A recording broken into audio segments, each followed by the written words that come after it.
beslenir iman. Her yer ihtilaf, şer ve istilah, bence bir liman.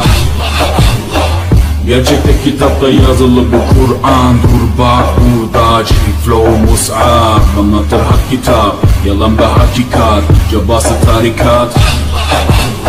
Sana yok az derler, böyle olmaz derler. Onlar gibi düşünmedikçe çoban derler. Biz Müslümanız, düşüncemiz hüsnü zandır. Bak istediğin yükle saldır. Biz Rabbe müptelayız. İşimde Allah, dilimde Allah, zikrimde